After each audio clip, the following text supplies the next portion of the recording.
Welcome back to the 904wed.com wedding planning podcast. Joining me today is a very real bride who you have already met, Amber Flowers, and right above her is Ann LaFiles of Premier Bride of Northeast Florida, the magazine, the expo that you all know and love so well. We are in the middle of Amber's wedding planning, and if you've been following us along through all the episodes so far, you know exactly where she is. She's had at least one engagement party so far. There's another coming up. She's already picked out her dress. Right now, we're going to check in with Amber and find out where she is this past week, what she's been up to when it comes to your wedding. Amber, how's it going? Is it staying stress-free for you?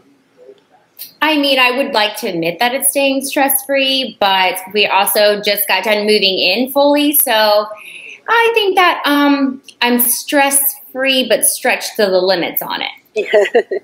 Hopefully you will be fully moved in by the time your wedding comes around. I think that was a smart decision, getting moved into a brand new house, brand new marriage coming up here that next year, next April. So good for you. I think that's great advice for anyone out there getting married. Move in early. Don't do it the week before. Don't do it the month before. Get all that stress. Because you get bruises. Nobody wants bruises either.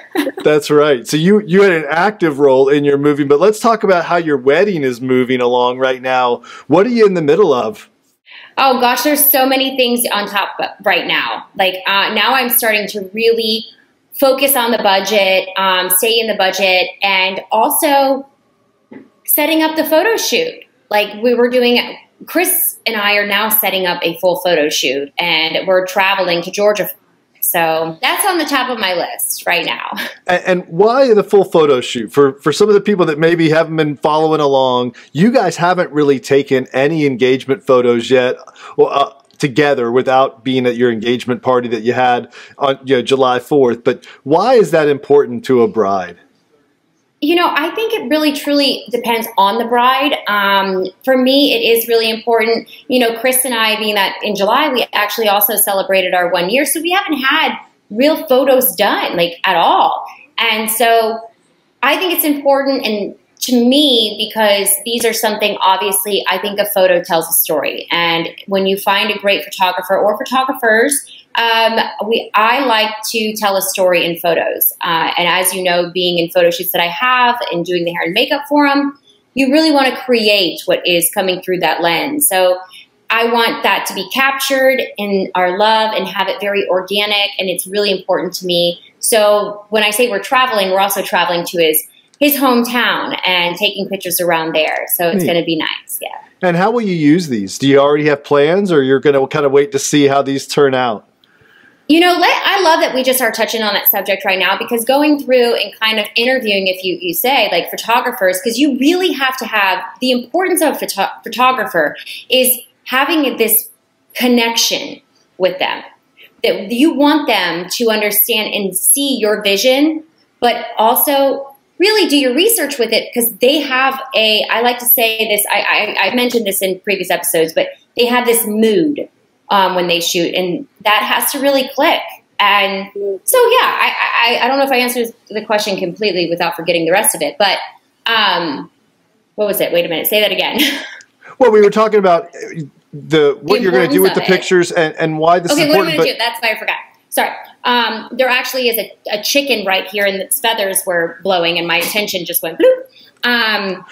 So what am I going to do with them? And the importance of touching on that subject was, so when you see these packages come from photographers, you see, 1,000 edited or 500 edited photos. And for me, I don't need that.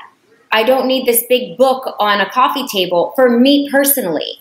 So I don't need 1,000 edited. I don't want this folder that's going to be on Facebook that people look through. No, just give me 50 solid good ones, and the rest of them are going to be presents to the family members, people that attend. It's a great thing for after the wedding, for thank yous, to go in there. If you can actually personalize that and have that album, or even have an online one, you could send to them. So for me, that's where I want to do the personal touch on that. I want a great party picture. I love where everybody's I don't like traditional sticky pictures. That's what I call them. Like, okay, we're here, we're posed. Like, it's so awkward. So I really was on a search for a photographer that could capture that. So the importance of it, there you go. What am I going to use it for? I'll probably have a few of them up the staircase because I now have one, you know, in this new house. I have a staircase. You got some decorating to do with these pictures. But I got to ask, Anne, is this a chance for brides and grooms to try out different photographers? Do you recommend that this early on? Use engagement photo shoots and everything to try people out before you lock yourself into the wedding photographer themselves? Yeah, absolutely. I mean, people definitely, you know, use different photographers for their engagement photos, and then they use different photographers for their weddings. Sometimes you just pick a different one because you're looking for a different style, but it is an excellent way to try out if you like the photographer, because the photographer and you, personality-wise, really have to get along because they're going to be with you all day long. And they need to be able to make you laugh. They need to be able to make you smile. They kind of have to know your personality because they're capturing, you know, the biggest day of your life thus far. And so it is really important to like your photographer. Absolutely. Very true, yeah. So engagement photos, great run through to see if, you know, because you're only with them for a couple hours, not the whole day. So true. And Amber, is that your plan to kind of try a couple different styles, a couple different photographers, and then pick one of those for your wedding day, or you have a different strategy here? No, that is exactly the plan. I think it's really important to do that. Also, you are doing a test run, and if you really do your research on it, you can, you know, some of them charge by the hour, and that's great if you already have your style picked out. And also, just like Anne said, they're going to be with you all day. And this is a day, if they can, your emotions are going to be they're going to be very high. And you want somebody to not really capture your ugly cry face because we all have them. And, you know, and also look at your timeline. A photographer is going to give you a timeline. And I've worked many, and Anne, you know this, many weddings where you're like, okay, is this a 12-hour day? Personally, for my situation, I don't want a photographer with me all day. Right. But I am a little OCD with things, so I would create a timeline and say, okay, once my eyebrows are on straight and my lashes look good, come on in, you know. I don't need you to come on in where I'm like, it's first thing in the morning. I am trying to eat something because we all know, I mean, it's very difficult to eat. We say we're all going to do it. And so finding a photographer that can match your energy and understand it, that is very important. And I believe in having multiple photographers on your wedding day. I think it's extremely important, but you also have to think, to me, I want a really great videographer. It's something that I want to be passed down. I know this coffee table book is really important, but I'm going to send a little, all my bridesmaids are getting little that they have to send in, right? And I want this all to be involved in this video. I want this to be passed down to, you know, with my children, to their children, because, you know, we're young and we're getting married. And I want to say, like, hey, our parents were really cool. Like, hey, this is what we really did look like. It's not a frozen picture to me. It's very important. But when you get to see the energy of your closest friends and family talking and saying little few clips about you or funny, embarrassing stories, I want that. Now, I gotta ask, are you bringing a videographer along as well for any of this to test one out, or how are you going to figure that out as well? That's actually a really, really good question. I thought I was being crazy with this, but I really wanted that. Like, I wanted a videographer to be a part of the engagement photo shoot. Now, I also am going to have one in Jacksonville at the venue that we're going to take pictures there. And that's actually going to be a different photographer. Wow. So, yeah, because we are going to Georgia. So I found one in Georgia. Thank God. Who wants to pay? Travel's not cheap. And not many people want to travel. You know, like they just don't. So, and not many hotels want to take people right now. It's very limited. You know, different floors, different hosts. Anyway, that's what I'm dealing with. But a videographer will be at one of them. And where's my final decision on my videographer. I have not found one yet. So you got some big decisions to make. I don't envy you, but let's talk about first for brides out there, like where do we even start when it comes to finding photographers? We know you can go to Anne's Bridal Expo. You're going to see a handful of photographers and videographers there each time. So that's a great place. But how did you find the one in Georgia? Any tips or suggestions, any lessons learned there? Take advantage of the good of social media. There's so many benefits to social media. So if I'm going on, I personally use Instagram. You have your wedding wire and a lot of paid for kind of places to put you on the top of the list. On Instagram, I hashtagged where I was going, and then it popped up, and right underneath you see the location, right? It will show you, like, if you were going to, for example, Chandler Oaks, you could click on that, and everybody that has checked in there, you see all these photos. So I clicked to where we were going, to the location, and I just scrolled through, and I saw professional. You go to the most recent or the most liked. You have that option. This one happened to be the most liked. And I scrolled down, and I found a photographer, excellent reviews, amazing photos, and something that I was looking where I want to take these photos. This photographer has already scoped out the area, clearly is experienced in there. I decided to go with that. And you hashtag everything. Seriously, you really do. And that's the importance of also branding. If you want, or your wedding hashtag. If my friends are hashtag, I click on it, and guess what? Ooh. I see pictures that not my photographer or my videographer or any of this captured, my silly friends, and I'm like, oh dear. Oh man. And sometimes it's even the servers. You're not supposed to have your phones out, but dang, I've seen some great pictures that are not a part of it. And I'm like, at different events that I've attended. I'm like, this is good. Marlette AF, right? Marlette AF. Marlette AF. That's right. That is the hashtag official, right, of this wedding coming up. And what advice do you have to give for brides and grooms out there when it comes for picking out videographers, photographers? They're all so different. What would you advise people to look at when it comes to style and technique differences? I really think wherever a bride or groom is listening from this, because we could have people listening to this podcast from California.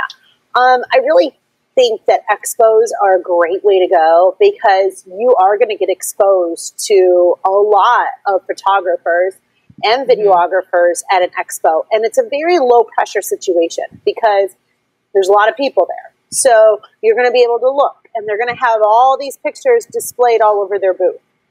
And they're going to have video screens going up with the videos. And if you like what you see, you can talk to them. And then you get a little taste for their personality, right?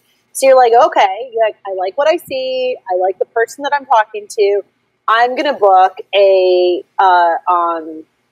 session with them, or I'm going to, set up a time where we can have a meeting and talk about the next step. So it's a great way to kind of feel everybody out. Magazines and websites, PremierBrideFlorida.com are another great way to be able to scroll through, because websites now have options where you can click on the videos that the vendors submit. You can also see a portfolio of their photographs that they submit for those websites. So it's another way that you can see their work, scrolling your bed at 2 a.m. if you can't sleep, favorite them and move on from there. So, just doing your research, looking online, checking out their websites, checking out their social media sites, finding them on a professional site. I really, really, really want to push that you do find your vendors either at a expo or advertising, because if a wedding vendor invests in their business and spends money advertising, you really do know that they are probably a serious wedding vendor, somebody who takes their job and their profession very seriously, because they spend money advertising to meet brides and grooms. So, although we can't guarantee it 100% of the time, because you do find, those crazy wedding stories of vendors that went AWOL, most of the time, it's not vendors that are at the expos or at the magazines that are spending money advertising their business, because this is their livelihood. So it's a great place to start. You know, if you look on, you know, low budget, you know, ways of advertising, or, you know, you're just going off recommendations, sometimes those people can be weekend warriors. They might not do it professionally. They might not do it full time, and you don't really know what you're getting. So starting with a place where it's a paid advertising situation at least gets you one step above, because then you know you're dealing with a professional.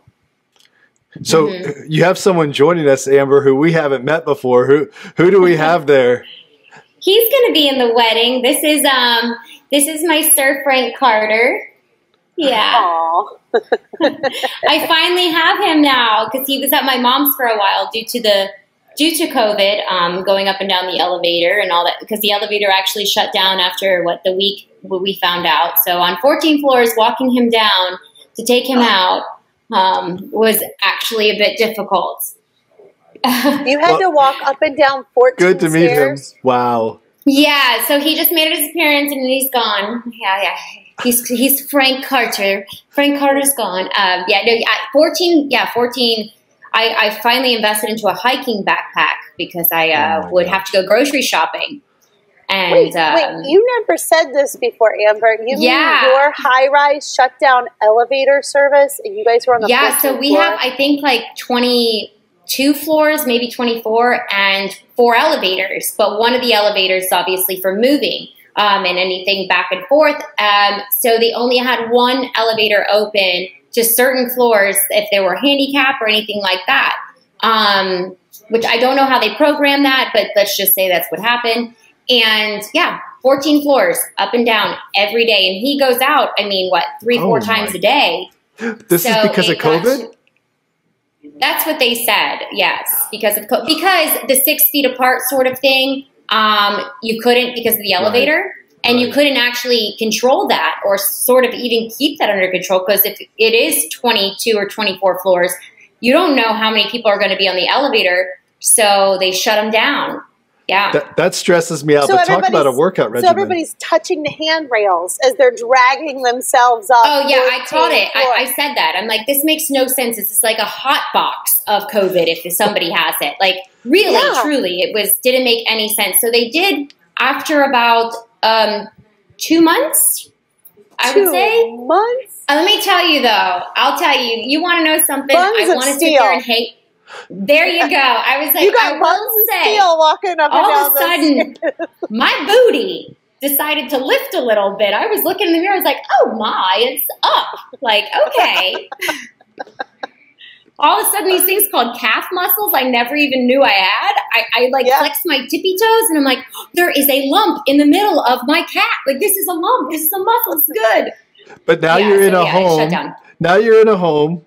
1 or 2 stories, but a lot fewer stairs now to deal with every day. Yeah, a lot fewer stairs. That's true. And I actually get to walk in for the first time. When you park the car in the garage, I get to actually walk into a home. And that has not been in probably 5 years. Wow. So it's like, I lived in a condo prior to moving to Orlando. So, and I loved it, but not with COVID.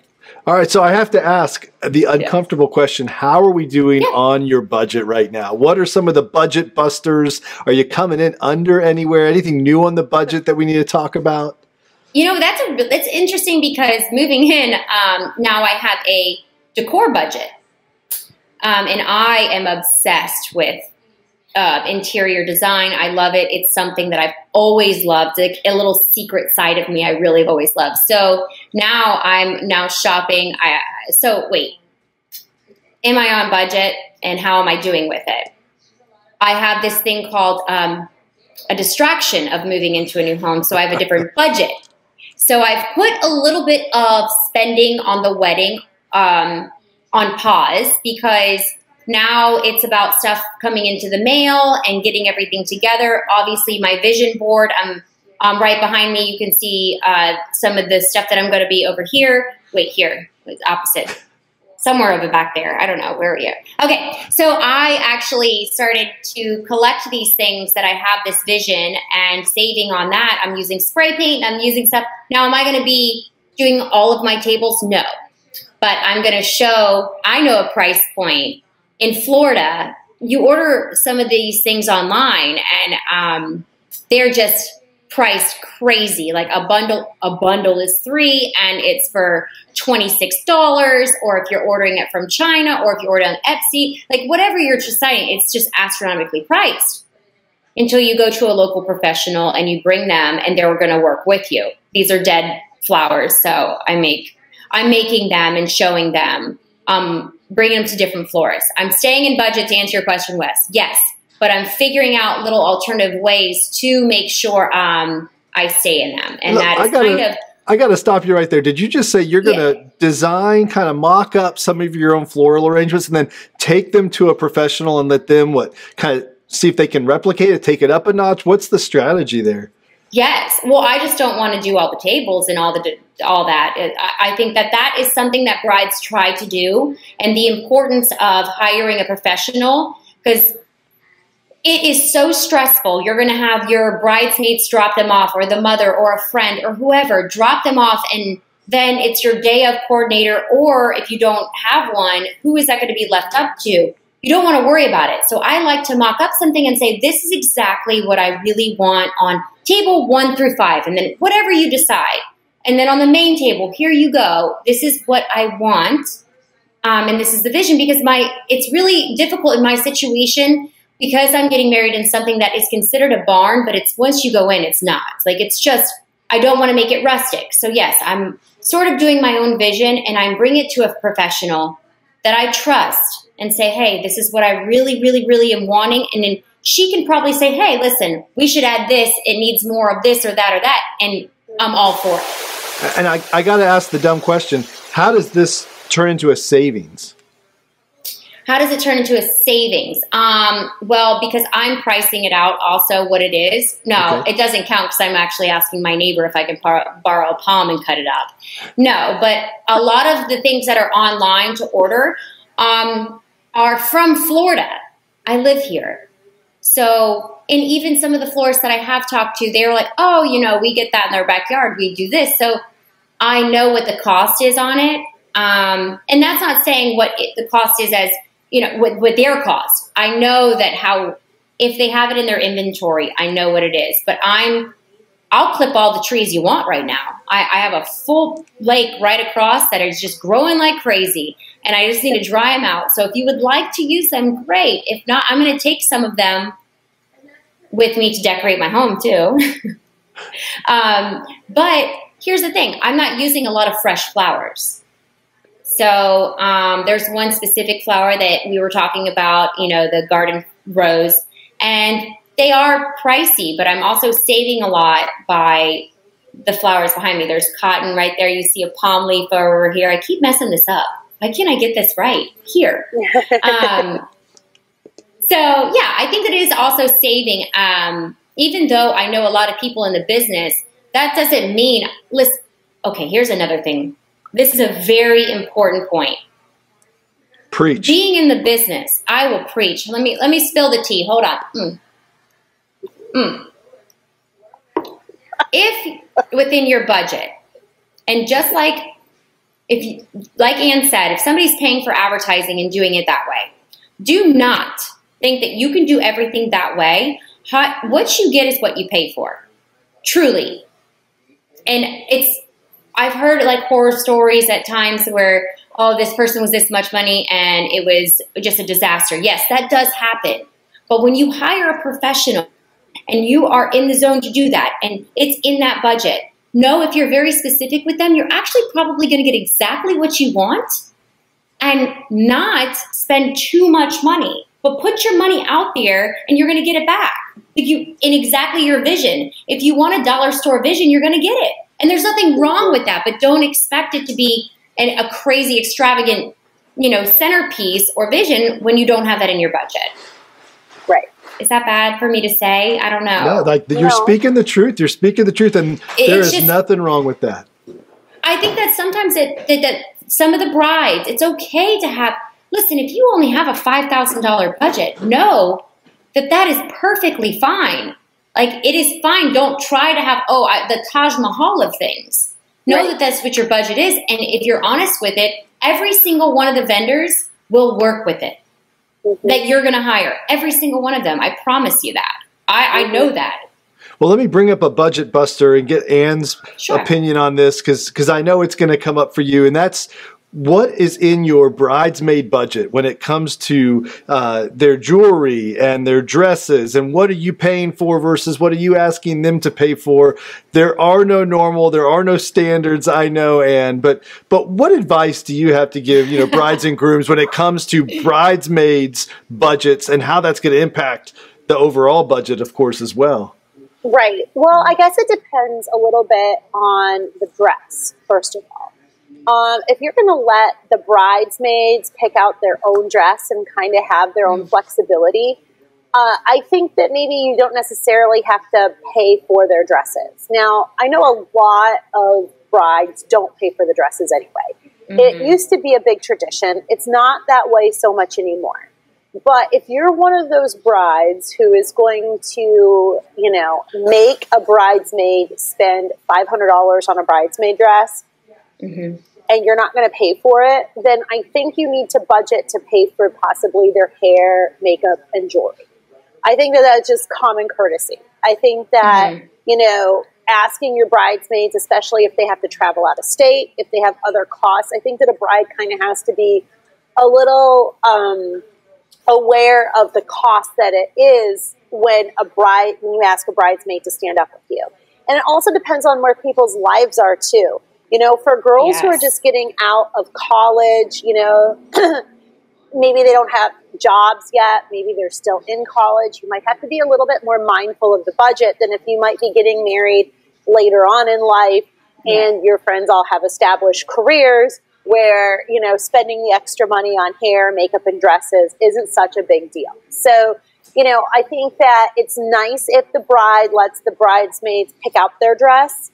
You can be a little bit more lenient, I think, on the budget. Dresses range anywhere from $50 to $600. I mean, there is absolutely no median price point. Amber can answer the hair and makeup. Brides and makeup and hair is going to cost more than the bridesmaids. Usually, you can do a face of makeup, $50 to $120, depending on who the makeup artist is. Hair is usually about $70 to $120, depending on who your artist is. And then when it comes to jewelry, I think jewelry is the best gift that the bride can give the bridesmaids, because it's something that you're kind of controlling what they're going to wear. So if you have friends that like to be super out there and wear really crazy things and you don't want that showing up in your picture, then make sure you give them jewelry that you want them to wear. And then that jewelry is something that they can keep. So, and if you make it nice and something that they want to wear later on in life, that's even better. It's a great gift that the brides can give their bridesmaids, in my opinion. Yes, I agree. So, Amber, where do you fit into the spectrum here? What are your plans? So I agree with the jewelry. I've been in weddings where somebody has actually, as I was a bridesmaid, somebody brought their own jewelry and she decided to take care of the hair and makeup bride. And she gave sort of a little tiny board of what jewelry to wear. And someone brought a big crystal choker and I almost passed out. I was like, you just can't wear that. That's just not happening. It's not even my own wedding and I'm being bossy, but just please don't wear that. Yes. As Anne said, where the hair and makeup is very important. The jewelry is very important. My budget, I actually got really lucky with the, because my color is black for the bridesmaids, but the texture and the fabric is really important too. It photographs. If you put them in velvet, to be honest with you, it's the best to photograph. The best. It photographs excellent. So I went with I actually can say it. Lulu's is where I'm getting my bridesmaids dresses. And I just made a board and said, here you go. It ranges, it's the same fabric, and it ranges from, $65 to $89. And I even said some of my girls, and I told you this in the previous episodes, I just don't want, I have tattoos. Hello, I have plenty of tattoos. I don't want them showing. And my bridesmaids know that. And so some of the expensive dresses, well, that are under $100, that they are going to be a little bit more fabric and it's going to cover their tattoos. So problem solved. Their jewelry, problem solved. And I agree with the jewelry. I'm going to give them something that's a little bit personal, that they are, I'm a minimalist. I don't like a lot of jewelry. So wear some studs. I have a bracelet that's being made for all of them. And it has a cute little saying on there and underneath where the wrist is. And that's it. That doesn't surprise me to hear that at all, Amber, that you've got something special and personal being made for your bridesmaids. Oh, there actually will be here in 2 weeks. So I will share them.